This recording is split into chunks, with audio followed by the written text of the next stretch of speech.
I'm Manny Botticelli, and this is the Storyteller Forecast for Virgo for September 2016. Go to my website, anniehelpsyou.com. You can see what's new on my blog, and you can also check out my new destination retreats. If you want to come hang out with me and do cool spiritual stuff, you can see more information on my site. So what's going on in September? We've got the end of Jupiter having been in your sign for a year, so Jupiter's leaving your sign. We have a new moon in your sign. We have a solar eclipse in your sign. We also have the general set of eclipses that bring many, many implications. We have Mercury retrograde, and we have the final Saturn Neptune square. This is the end of the series that began last fall. So we've got lots of things to talk about, and first I want to talk about some things specific for Virgo, and I'll talk more about the general transits after. So let's talk about birthdays first. When it's birthday time, a magical portal for your desires, your wishes, opens up. Birthday wishes are astrological. So when the sun in the sky gets back to the same point in your chart that it was at when you were born, which is called your solar return, which is your birthday, then a portal for your wishes open. You can see more about how to maximize this amazing portal as well as maximize other astrological power periods by looking at the details on my Making Wishes Come True video. So search for Annie Botticelli, Making Wishes Come True, and I go into a lot of specifics about how to fine-tune your wishes to maximize your birthday wishes. So happy birthday to you for the rest of the Virgos that didn't have your birthday in August. For those of you who are watching for your rising sign, it's still a very exciting time when it's birthday time, because that means the sun is moving over your ascendant. And there are some similar energies consistent with new beginnings, rebirth, clean slate. So what happens in the weeks before your birthday is that the planets that will soon get into the first house, which is like the rebirth sector, the everything about you, focus on you, your physical body, your expression in the world, they move first into the 12th house. And when the planets are in the 12th house, they bring fear and worry and discomfort, we'll say, because this is purposeful. In order to really be clear about what you do want, you have to be clear about what you don't want, and you have to take the fears that are brewing around as undercurrents in your being and clear them out so that you can step more fully into the path of your highest expression. So some people in the weeks before their actual birthday, they'll feel a little bit anxious or they'll feel weird. And maybe you have attributed this, I did attribute it to, just the fact that you're getting older and time passing and all that weird stuff that goes on with that. But then I realized that the sun and usually other planets are lighting up your 12th house in those weeks before your birthday. And I came to understand that there's actually more to it than that. It's bringing up things that were put under the rug, put in the attic, etc. So some people escape their way out of these uncomfortable things, like maybe they start their birthday partying early, and it helps to quell the discomfort or put off the discomfort. My recommendation always is, of course, to just meet those fears and meet those difficulties and meet those challenges head on so that you can actually do something productive with them instead of just tabling them for another time. So maybe this year you'll do something different. There are many ways that you can address these inner things. I label it as inner work, but it's basically using tools, hypnosis, working with a psychologist, past life regression, tools like The Marriage of Spirit, which is one of my favorite books by Leslie Temple Thurston. The exercises there in section 2 are amazing for this time of year and amazing for Virgos in general who tend to worry a lot, right? So things like that, The Presence Process by Michael Brown, just journaling, sitting quietly, being present, doing EFT tapping. All of these are ways that you can utilize that really powerful negative energy that can come up sometimes before this time of rebirth. So then we have the movement of the energy into the first house. Now, all Virgos are going to have an energy with the eclipses specific to Virgo that have to do with a continuation of this story of self versus partnership. So me versus we. Many Virgos that, all the Virgos that I know are really focused on service. They're focused on doing things for other people. One of my bestest friends in the world is a Virgo, and she is a typical Virgo. She helps animals. She's a champion for rescues. She is active with her church. She is a caretaker for elderly people. She just helps everybody and anybody that she possibly can, and that's typical Virgo. And sometimes Virgo people can tend to base themselves on their relationships with other people. I am a member of the church. I am in a relationship. I am, a caretaker to this person, etc. And you miss the I, the me in the equation. It just kind of morphs into this general whole. And that can be a very positive, wonderful, fulfilling experience. But these eclipses that started in the beginning of 2015, that end in the spring of 2017, and also at the same time, Jupiter having been moving through your sign for all this year, have been telling you the story of expanding out of what you have been presenting, how you've been seeing yourself. A good example with this Virgo friend of mine, she's been doing all of these things, and then close to this eclipse, she got an opportunity, and while Jupiter was still expanding her sign, she got this opportunity to get into politics. Now that came out of nowhere, but it's the universe showing her that now she can also be a leader in her community, not just active in the roles that she had been. And I really love this example because this is so typical of what has been going on for Virgo energies and what this September's energy brings a continuation of. That is this idea of you seeing yourself as something stretched out a little or a lot further than how you've been seeing yourself or how other people have been seeing you. That's the first thing. The second thing has to do with starting to get more comfortable with yourself and the me in the equation of me and we. So the more comfy you can get with yourself and soften your criticism of yourself and others and really just understand your desires and your needs separate from helping other people, then you'll be able to show up in all of your relationships and all of your capacities in ways that are majorly supercharged compared to when you didn't have this more defined difference between me and we. So take the opportunities that come during this time to really think about what you want, what you would do if you weren't taking care of everyone and everything. And don't let your answer be, I want to help more, I want to take care of more, because we know that, and you'll be able to do that if you can take more time for yourself and think about maybe what other hobbies you have, or what other aspirations you have, or what stretches you out beyond where you have been placing yourself. So these are things that are specific for Virgo. So along with this, there's this energy of closing out in relationship and the energy of opening up in relationship with self. And for some people, that will literally mean a relationship ends. But for many others, it will just mean a dimension of or a way of being in relationship ends. And when I say relationship, I mean all relationships, not just romantic relationships. It could be business, it could be with your neighbor. It's just how you relate to other people. So look out for those closings in the energies of relationship and those openings in the relationship or in the relationship with self, basically. That sector that just has to do with you. It's really all about you, and Jupiter has been giving you this wonderful chance over the last year to make things more about you. And now you're having one of the final pushes here in along with this eclipse to really just make the shifts that you need to. I'm calling the month of September, the general theme of the month of September for all signs, the Triad of transformation. There are 3 events occurring this month: the eclipses, Mercury retrograde, and the final Saturn Neptune square, that each on their own have their own story and potentials for change. But when converging together, they bring just massive opportunities for alchemy.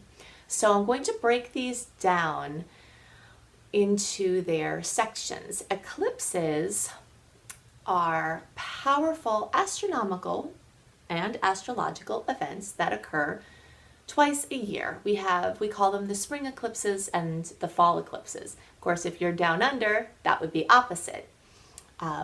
So this fall eclipse for you is your spring eclipse set. But in any case, the eclipses change trajectories. From the astrological standpoint, they change trajectories. So if you're hoping for or supposed to be doing something over here, but you're on this track, it jostles you sufficiently to move your trajectory. And so the amount of force that is necessary to take your path and change it is equal to the amount of force that the eclipses will come with. Sometimes there just needs to be a little adjustment. Sometimes there needs to be a major adjustment in the form of something very life-changing to get people on track. Sometimes the news comes with eclipses that is unwelcome.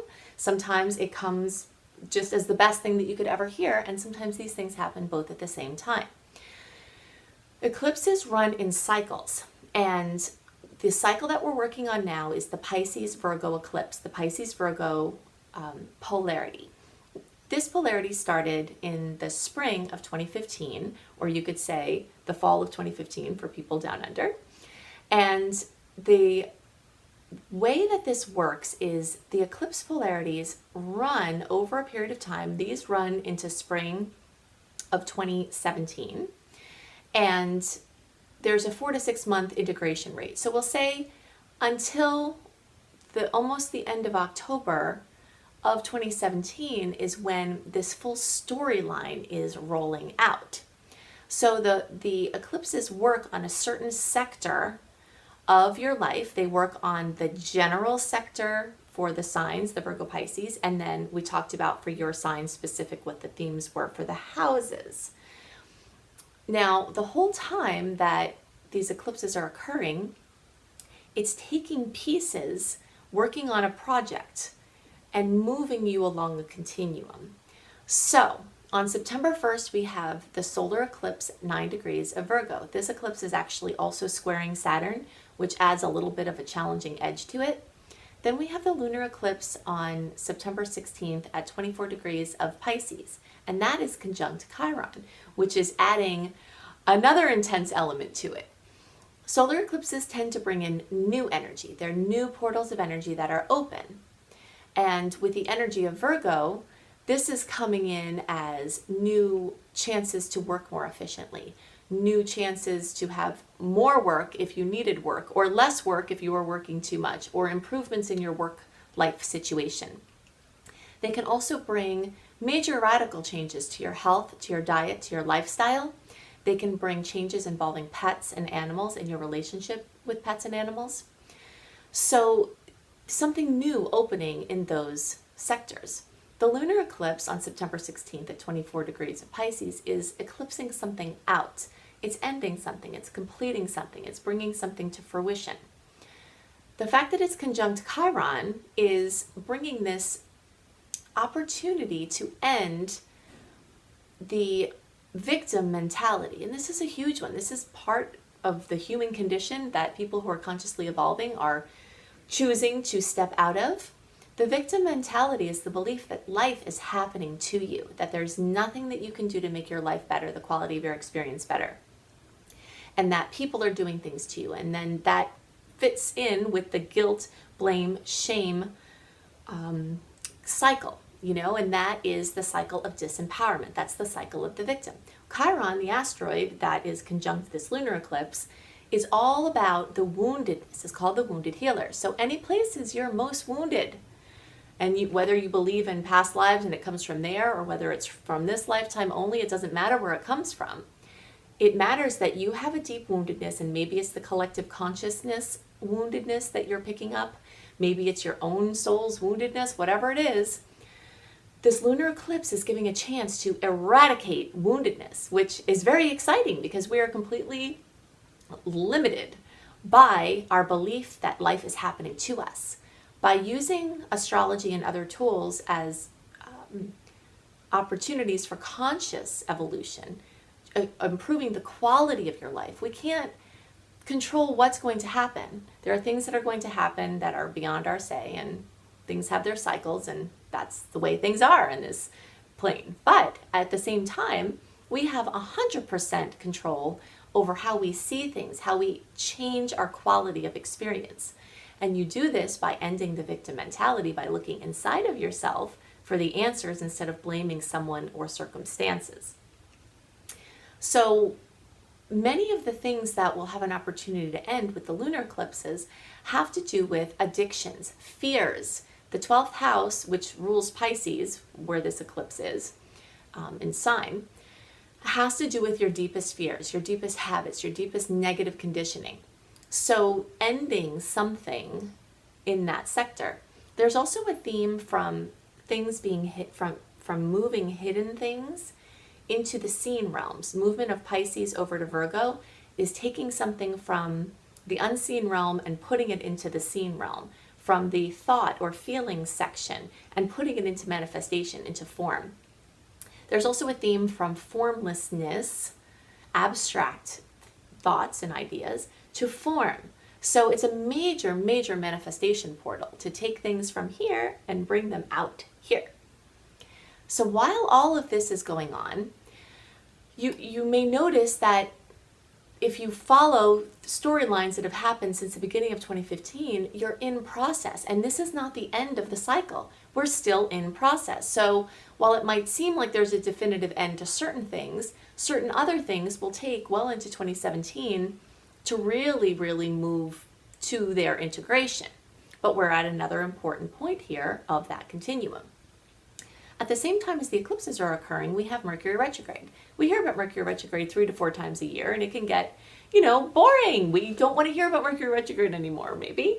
But the fact that it's happening during the eclipse season is very, very strongly bringing up this story of the earthworm. I always think of the earthworm when I think about Mercury retrograde, because the earthworm just goes over old ground, and that's the theme totem animal in Ted Andrews' animal deck. I love Ted Andrews' work. And he talks about the earthworm working old ground, and that's what I think of when I think of retrogrades. So when Mercury retrograde comes up, which that went retrograde August 30th through September 21st or 22nd, depending on your time zone. And then the shadow periods stretched out, started about August 10th, and then stretch at the tail end until about October 7th. But once it's direct, every day that Mercury gets stronger, you'll feel it, and it's not until October 7th that it regains full strength, but it doesn't mean you can't take some action before then, because that's going to become an open window for taking action. This eclipse time of September is not the time to take action unless it is forced by the eclipses. If there's any way you can put off making your decisions, making your plans into the last week of September, at least if possible, then it's going to be a little bit easier for you. Because of the Mercury retrograde cycle, it lends itself to short-term arrangements. So let's say some news comes in from the eclipses and you have to do something different. You have to make an arrangement. Try to make those arrangements temporary. Something like a 6-month lease on a house, a 6-month contract, something month to month, or something that has some flexibility in what you're agreeing to, because the Mercury aspect of it tells us that some aspects of what's coming in may have a shorter shelf life and may still be in process. So you can see more about Mercury retrograde, the do's, the don'ts, and such by looking for my Mercury retrograde video. If you search for Annie Botticelli and put in Mercury retrograde, then you can find that there. So the third aspect of this triad of transformation is the final square between Saturn and Neptune. Saturn is the bringer of form, and Neptune is the ruler of Pisces, which is this unseen hidden realm. So there's a big theme, and you're hearing it come in through the eclipses, you're hearing it come in through the Saturn Neptune, of form versus formlessness, of the things that you can see and the things that you can't see. And for many people who are doing spiritual work, you can't see a lot of those things. They're not as tangible. But to those of us that dwell in those realms, they're just as real as the things that you can see in front of you. I always think of the idea of cell phones. Nobody ever questions, looking at a cell phone and you're calling someone across the world. You can't see how that's going on. You can't see the cell phone beaming up to the satellite, and whatever else that goes on there. You can't see it, but you trust that it's happening because you see that it's happening. And there are many, many, many, many things that we can't see that are real, that are totally real. And the journey of humanity into these lesser seen realms is part of this clash between Saturn and Neptune, it's telling the story of the battle of the seen and the unseen, the formlessness, you know. So we started this square cycle November 2015. We had the second run in June of 2016, and now this is the final theme. So again, there could be a theme running here of creating a bridge. In my mind, neither one is right. The form and the formlessness, neither is right. They both are real and they both are valid. And so it's up to us to transcend. And we can transcend by building a bridge between the worlds, a bridge between the answers, leaving room for all of it to be right, and finding the ways where we can use all of it for our full multidimensional highest expression in this lifetime. So those are the three things that are going on. There's something else, and of course there are lesser aspects. You can always get more information about the lesser aspects that are going on that I don't mention in the horoscopes when you sign up for my free email newsletter. If you go to anniehelpsyou.com, on my front page you can sign up for my free email newsletter, and I write dates to notes and general themes, and I send that out a month before the month that it's talking about, so that you can see what good days, you know, for things for your planning purposes. Something else very noteworthy this month that I'm going to go into way more detail in October is Jupiter changing signs. It's moving into Libra, and so it's been expanding and bringing growth and opportunities in Jupiter for a year, and now it's going to bring mischief and miracles into the house or the sign of relationships. So I'm going to talk about how that will affect your sign specifically and more details about Jupiter next month, because we already had so much to focus on in September. So I hope that you have a wonderful month. If you're interested in learning astrology with me, there might be a few slots left in my astrology apprenticeship program. You can see that on my website, anniehelpsyou.com. I always have new blogs there all the time. I also have my Creating Successful Online Business course if you want to take your light work into the international realms and not be geographically tied. And I have my new Soul Connections destination retreats that are starting. So you can check out more information about my first retreat for this fall. And I hope that you have a wonderful month. I'll see you next month. Bye.